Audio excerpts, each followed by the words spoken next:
Hello, I'm Recky. Welcome back for another military reaction. We're going to head back to the Vietnam War and the struggles that the Marine had right before a new weapon was introduced. We're going to find out what kind of weapon it is. That's really cool. This is from Dark Docs, the channel. And the channel, or the title of the video is The Multi-Gun Beast That Saved the Marines from Total Annihilation During the Vietnam War. If you haven't checked out Dark Docs yet, do it. You find both links for the channel and of course for this video we're going to watch right there in the description. Go there and give them the support that they so much deserve. Before we watch it, we say thank you. Thank you so much to the channel members and the Patreons. Thank you so much for the incredible support. Big shout out to the Supreme Tier donators. Big shout out on Patreon and channel membership. Thank you. You guys rock. And of course, personal shout outs to the ultimate supporters. Deja, Walt, Roni, Dwayne, Tammy, Kevin, Dana, Troy, Sarah, Robert, Matt, and Ryan. That list is getting long. Insane. Thank you. Thank you. Now, what kind of weapon was it? We're going to find out right now. In the midst of the Vietnam War, the city of Hue was in flames. Outnumbered and surrounded, the Marines waged a fierce battle against the relentless forces of the Viet Cong and the North Vietnamese army in heart-pounding urban combat. Just when all seemed lost, from the smoke and chaos, a formidable silhouette emerged. As the 1st Battalion of the 6th Marine Regiment fought tooth and nail through the city, the ground trembled beneath the might of the Ontos, known ominously as the Thing. This powerful anti-tank vehicle, brandishing its 6 M40 recoilless guns, stood as a sentinel. Did you say recoilless? Ready to turn the tide of battle. Smoke, flames, and gunpowder filled the air. As the Marines reached the citadel, enemy resistance increased. With deliberate precision, the Ontos entered the fray with a relentless purpose: decimate the enemy. One after another, its recoilless rifles roared, firing specialized beehive rounds that released a cloud of over 10,000 steel flechettes to get rid of Viet Cong opposition. Oh, wow. A Marine officer, a witness to the Ontos' superb performance, would later declare it, quote, the most effective of all Marine supporting arms.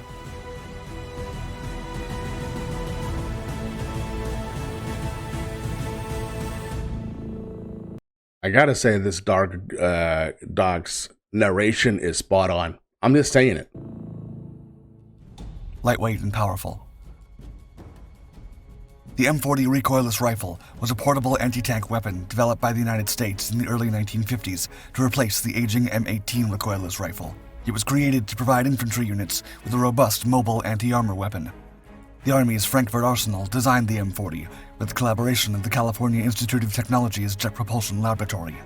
It was chambered for the 105mm T-174 shell and could fire a canister, high-explosive plastic tracer, and heat or high-explosive anti-tank ammunition that could penetrate up to 400mm of armor.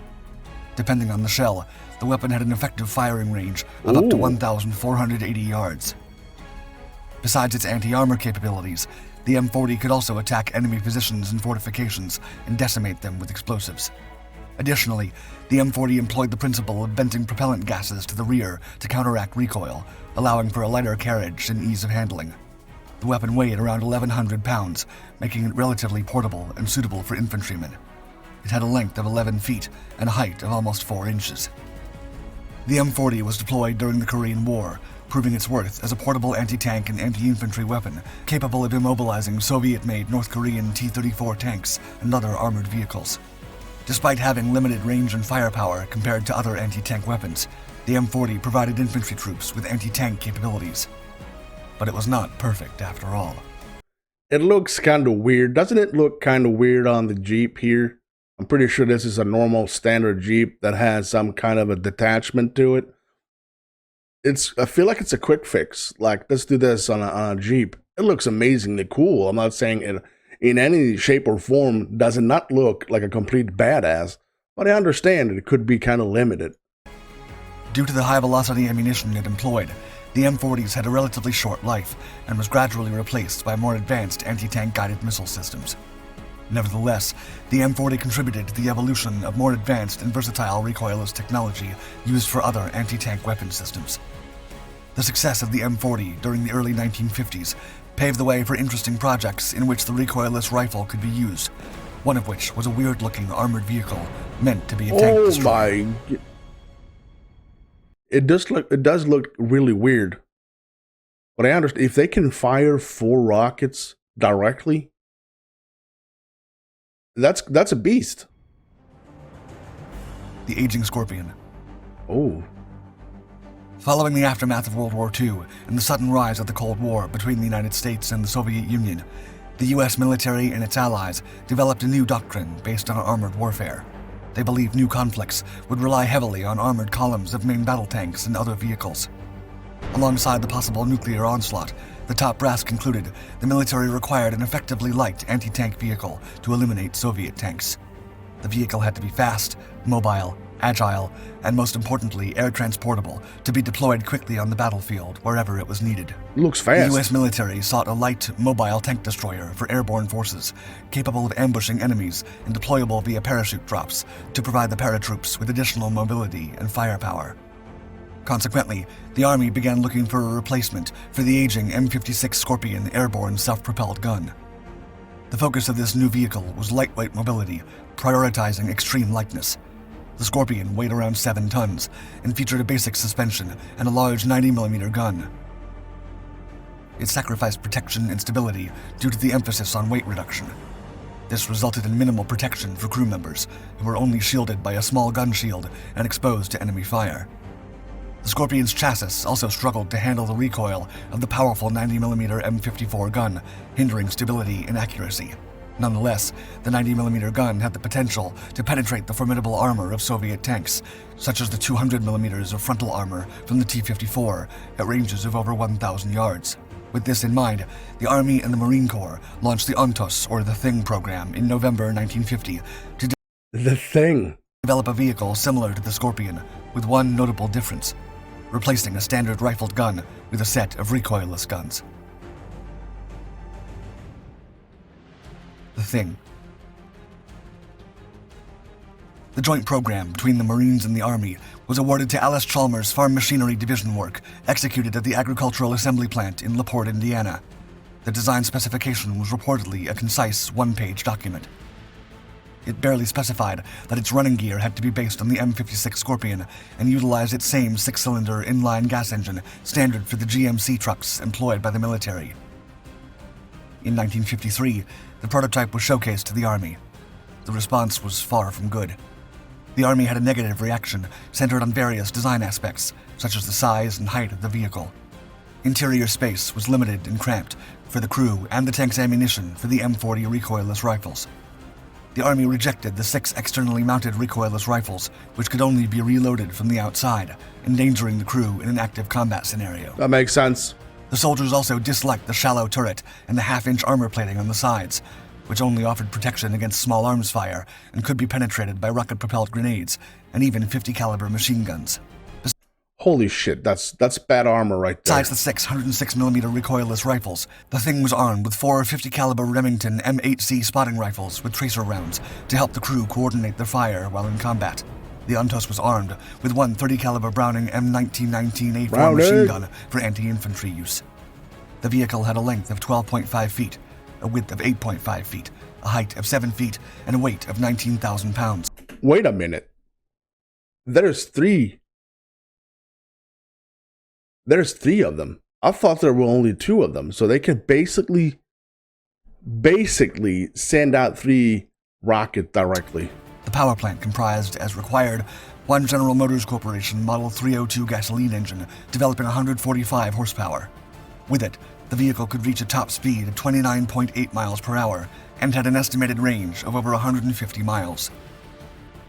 Unfortunately, the Army was extremely dissatisfied with the overall design and performance of the vehicle and canceled an order of over 1,000. The Marines, on the other hand, were all in and ordered 300 M50 ONTOS to serve their entirely different priorities. That's what I'm talking about. Shaboom, shaboom, shaboom. The tank destroyer. The ONTOS was tested at Aberdeen Proving Ground in 1955. During the tests, the simultaneous firing of all 6 M40 recoilless guns caused significant backblasts, ejecting bricks from a nearby building and shattering the rear car windows of vehicles in the vicinity, leading to the Army's complete withdrawal from the program. Despite the Army's cancellation, the Marine Corps urgently sought a vehicle with anti-tank capabilities and ordered 300 Ontos. Production spanned from 1955 to 1957. The Marines accepted the first Ontos vehicle on October 31, 1956. Despite its drawbacks, the Marine Corps prioritized anti-tank capabilities over anything else. They incorporated the strange-looking vehicle into its arsenal, recognizing the necessity for hit-and-run tactics due to its limited ammunition capacity. Being fired upon while reloading was nothing new for the Leathernecks, and they mocked the Army for their complaints regarding the lack of armor protection and loading the guns internally. The Ontos was officially designated Rifle, a multiple 106mm self-propelled M50. As the name implied, the gun produced very low recoil when fired, making it ideal for jeeps and other light vehicles or tripods for infantry use. This allowed the infantry or light vehicles such as the Ontos to employ tank-caliber rounds, providing additional firepower without the additional tonnage of heavier tanks. Nevertheless, this type of gun had several drawbacks. They dissipated shell energy outward instead of producing recoil. They look kind of small, and they could actually, I think they can hide pretty well in foliage or somewhere in a town. Posing a danger to those behind the gun. The M40 was also a low-power gun, which meant it could only fire low-power projectiles, such as heavy explosive and again, I think the backblast might be the biggest problem. shape-charged shells, and not kinetic energy-based rounds. This resulted in limited effectiveness against vehicles with strong anti-heat protection. However, none of this stopped it from being ready for battle. Epic. Action in the Caribbean. The no-recoil characteristic of these guns allowed for multiple mounts on a single chassis, as with the Ontos. The vehicle's 105mm recoilless rifle was often called 106mm to distinguish and avoid confusion with other 105mm shells. The Marines studied different variants of the Ontos, one of which was the utility vehicle Tracked Infantry T-55. It was an APC, or Light Armored Personnel Carrier model, with limited interior space and could accommodate only 5 infantry. Adding to its drawbacks, the driver had to lie prone, which led to the scrapping of the model altogether. A stretched version, dubbed Utility Vehicle Tracked Infantry T-56, featured space for 8 soldiers. Still, the equipment had to be carried externally. T-55 and T-56 versions were deemed impractical and never overcame the prototype phase. In 1960, a 105mm M50 Ontos design was proposed to replace the 6 standard 106mm recoilless rifles. The new design included a revolver-style autoloader, but the project was not approved. Oh, wow. The first deployment of the Ontos was during the Lebanon crisis of 1958. Although it did not see any action, the American crews got to familiarize themselves with the vehicle. It looked like one of those RC vehicles that you sit down with a controller and drive around in. It looks very versatile when it comes to driving in different type of terrain. It was not until 1964 that the Marines got to see combat aboard the Ontos during the U.S. intervention in the Dominican Republic. The light vehicles managed to destroy several enemy tanks, including a Swedish L-60 and a French AMX-13, marking the only time the Ontos was used for its anti-tank role in its service. Another proposed variant aimed to replace the GMC engine with a Chrysler 361 cubic inch V8 engine. This modification was approved and implemented in the Marine Corps vehicles under the designation M50A1. Ooh. The conversion was executed for 176 out of 297 initially accepted vehicles and took place between 1963 and 1965, just in time for the Vietnam War. Oh, it's going in now. It's going in. That was a nasty battle. The Two M50 big towns. Ontos was deployed with the 1st Marine units in 1965. 2 anti-tank battalions were sent to the jungles of Vietnam to perform a different kind of role. The absence of enemy tanks led to Ontos's attachment to other units and was adapted as infantry support despite their tank-fighting nature. The lack of an established doctrine for their use also led to ad hoc deployment over the battlefield. In combat against the Viet Cong and North Vietnamese Army, they provided effective frontal and flank fire, aiding the Marines in arduous engagements. The Ontos excelled as bunker busters, using heat rounds. They effectively tore apart walls where entrenched enemies were firing against the Marines and other friendlies. Oh, hell yeah. Moreover, specialized beehive rounds that released a cloud of over 10,000 steel flechettes were used by the Marines to He says flechettes. Is that big? I think it's small pieces, right? decimate enemy positions.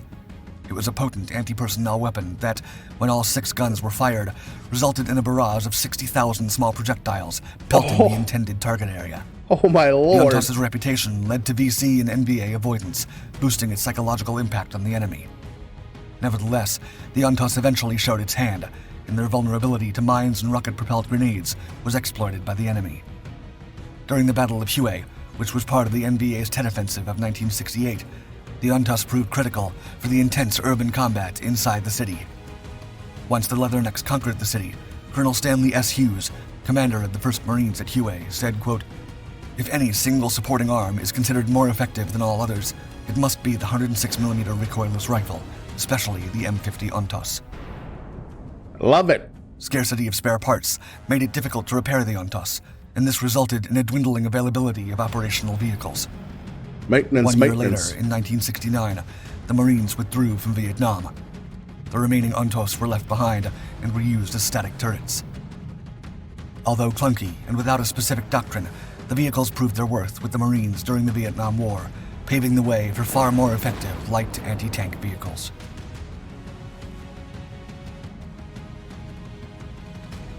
Man, Thank you epic. for watching our video. Please like and subscribe to our Dark Docs channel to watch more videos about unusual vehicles and armament. Remember to hit the bell icon to be notified of our newest videos. Well, amazing video, first of all. I love this. Oh my days. I love this so much. Looking weird, but turned out to be pretty effective against the Viet Cong in the freaking jungle. Bunker busters and wall smashers right there.